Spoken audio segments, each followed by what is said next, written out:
হরিনাম করলে কি হয়? চেত দর্পণ মার্জন ভব মহাদাবাগ্নি নির্বাপনং শ্রেয় কৈরব চন্দিকা বিতরণং বিদ্যাপদু জীবনম আনন্দম মুদি বর্ধনং প্রতিপদং পুণ্য রস আস্বাদনং সর্বাত্ম স্নাপনং পরং বিজয়তে শ্রীকৃষ্ণ সংকীর্তনম। হরিনাম করলে কি হয়? চেত দর্পণ মার্জিত হয়। তাহলে চেত মানে চিত্ত, চিত্ত মানে মন। তাহলে যে নাম করলে চিত্তরূপ আয়না মার্জিত হয়। যেমন বাস্তব জগতে মুখ দেখার আয়না, তাতে যদি ময়লা জমে যায় তাতে মুখ দেখা যায় না, তাকে মাজতে হয়। মেজে মেজে জল দিয়ে ধুয়ে ফেললে স্বচ্ছ নির্মল পরিষ্কার হলে তবেই তাতে মুখ দেখা যায়। তদ্রূপ জগতে কেউ ভগবানকে ভালোবাসেন, কেউ ভগবানকে ভালোবাসেন না, কেউ ভগবানকে বিশ্বাস করেন, কেউ আবার করেন না, তাই তো?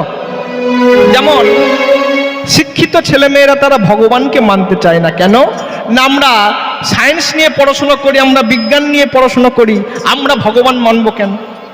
তাই না? ভুল ব্যাখ্যা, অপব্যাখ্যা। শোনো, বিজ্ঞানীরা ভগবানকে মানেন, দৃষ্টান্তগুলো লক্ষ্য করবেন।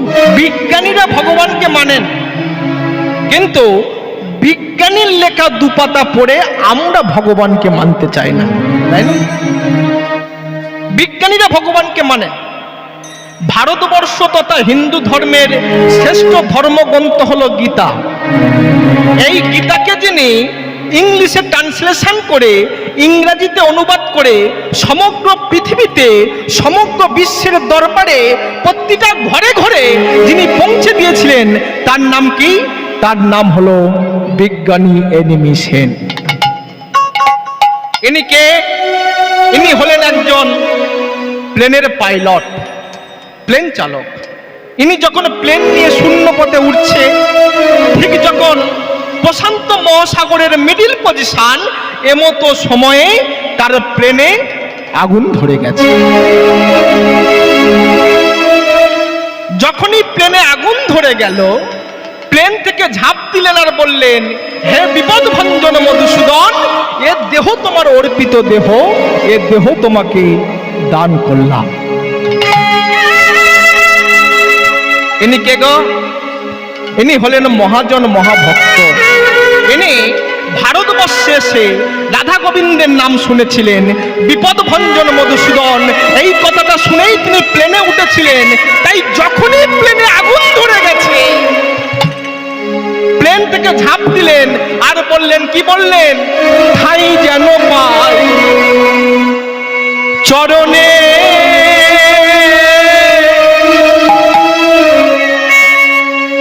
ঠাই যেন পাই চরণে, ঠাই যেন পাই চরণে, ঠাই যেন পাই চরণে, ঠাই যেন পাই চরণে, ঠাই যেন পাই চরণে, ঠাই যেন পাই চরণে, ঠাই যেন পাই চরণে।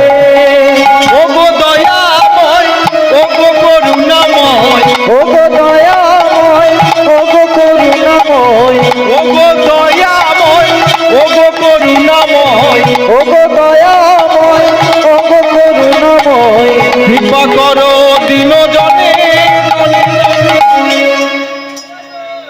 ঠাই যেন পাই চরণে, ঠাই যেন পাই চরণে, ঠাই যেন পাই চরণে, ঠাই যেন পাই চরণে, ঠাই যেন পাই চরণে। প্লেন থেকে যখনই ঝাঁপ দিলেন, কে যেন তাকে কোলে করে তুলে নিয়ে বালুচরে বসিয়ে দিলেন। একে দেখতে কেমন গো? কালো মতো একটা ছেলে, হাতে বাঁশি, মুখে হাসি, কালো কেশ, কালো বেশ। ক্ষণেকের জন্য তাকে দেখতে পেলেন, তারপর আর তাকে দেখতে পেলেন না। হেলিকপ্টার নিয়ে যখন ডেড বডি খোঁজ করতে এলেন, দূরবীন দিয়ে দেখছে, দূরবীন দিয়ে দেখছে কোথাও কেউ নেই, কিন্তু বালুর চরে একজন বসে আছেন। ইনি কে গো? ইনি হলেন বিজ্ঞানী এনিমি সেন। তাকে যখন স্বদেশে নিয়ে যাওয়ার কথা হলো, তখন তিনি বললেন, আমি আর স্বদেশে ফিরে যাব না। যিনি আমার প্রাণ বাঁচিয়েছেন, যিনি আমার জীবন দান করেছেন, আমি তাকে দর্শন করতে যাব শ্রী মধুময় বৃন্দাবন। বৃন্দাবনে গিয়েছিল, বৃন্দাবনে গিয়েছিল। বৃন্দাবনে গিয়ে সমস্ত মন্দির অন্বেষণ করছে, সমস্ত মন্দির অন্বেষণ করছে। কোথা সে আমার আপনজন, কোথা সে আমার আপনজন, যিনি আমার প্রাণ বাঁচিয়েছেন, যিনি আমার জীবন দান করেছেন, যিনি আমাকে রক্ষা করেছেন। কোথাও তাকে দেখতে পেলেন না। অবশেষে দেখলেন কোথায়? ভাঙা মদনমোহন মন্দিরে, যে মন্দিরের চূড়াটি ভেঙে দিয়েছিল সম্রাট ঔরঙ্গজেব। সেই মদনমোহন মন্দিরের মধ্যে প্রবেশ করে ভগবানের মূর্তি দর্শন করে ভগবানের চরণে আছাড় খেয়ে গিয়ে পড়েছে, প্রভু আমার প্রভু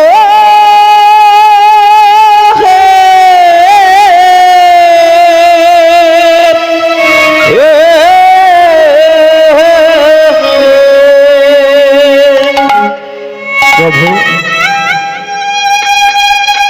অঝর নয়নে কাঁদছে।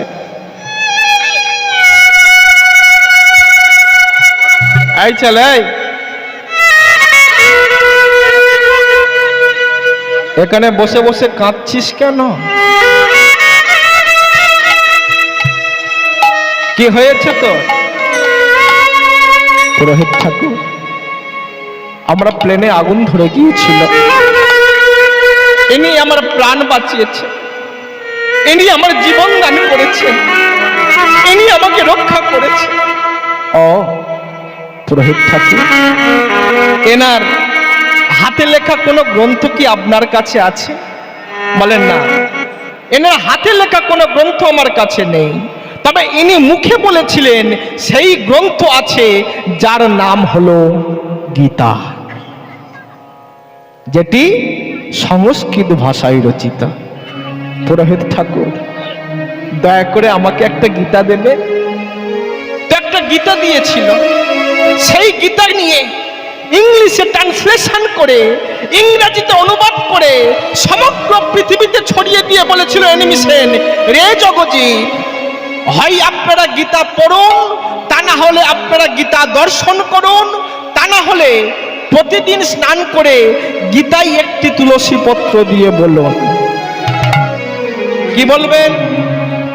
কি বলবেন? বিপদ ভঞ্জন হে মধুসূদন,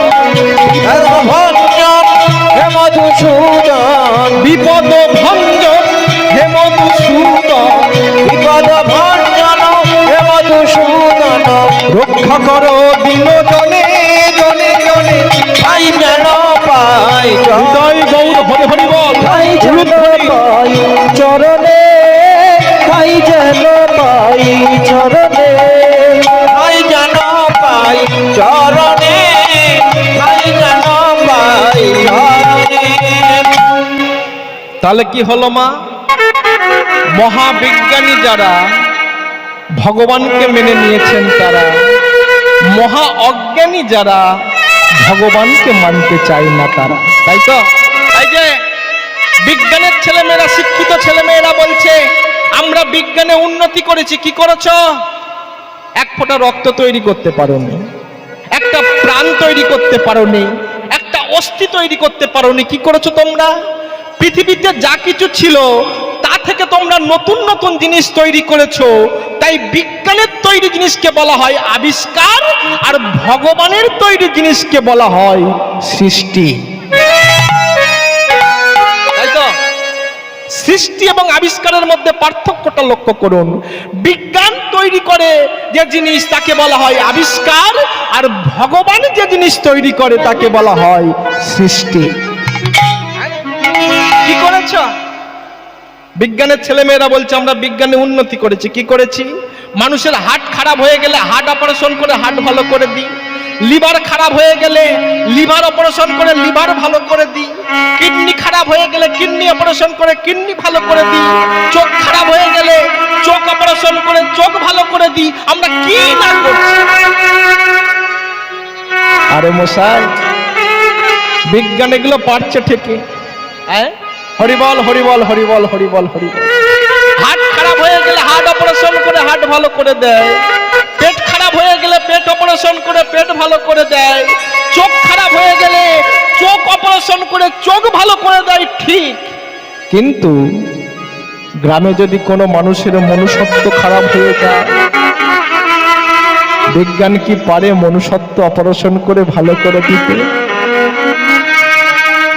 গ্রামে যদি কোনো মানুষের চরিত্র খারাপ হয়ে যায়, বিজ্ঞান কি পারে চরিত্র অপারেশন করে ভালো করে দিতে? গ্রামে যদি কোনো মানুষের বিবেক খারাপ হয়ে যায়, বিজ্ঞান কি পারে বিবেক অপারেশন করে ভালো করে দিতে? পারে না। এগুলো পারে কারা? সাধু সমাজ যারা। প্রমাণ, রামকৃষ্ণ পরমহংসদেব গিরিশ ঘোষের চরিত্র অপারেশন করেছিল, নটি বিনোদিনীর চরিত্র অপারেশন করেছিল, তাই তো? ভক্ত হরিদাস লক্ষ্য হীরার চরিত্র অপারেশন করেছিল। গৌরাঙ্গ মহাপ্রভু, মলাই চাঁদ কাজী, জবন দর্জি, হুসেন শাহ, চপল গোপাল, সার্বভৌম পণ্ডিত এদের চরিত্র অপারেশন করেছিল। এগুলো পারে সাধু সমাজ, বিজ্ঞানের দ্বারা সম্ভব নয়। তাই তো সমস্ত সাধু সমাজ তারা রাজা নয়, তারা মহারাজা। আর দেশের রাজা হলো শুধু রাজা, তাই তো? তাই তো বলছে ভারতবর্ষের প্রধানমন্ত্রী আসছেন কোথায়? বেলুর মঠে। কেন? না মহারাজকে প্রণাম করতে। তাহলে রাজার কাছে যে ধন সম্পত্তি আছে, আর কোন ধন সম্পত্তির মালিক এই মহারাজা? ইনি হলেন শুধু রাজা, উনি হলেন মহারাজা। তাহলে রাজার কাছে যে ধন আছে তার থেকে অনেক বেশি ধন সম্পত্তির মালিক এই মহারাজা। তাই রাজা আসছেন মহারাজকে প্রণাম করতে।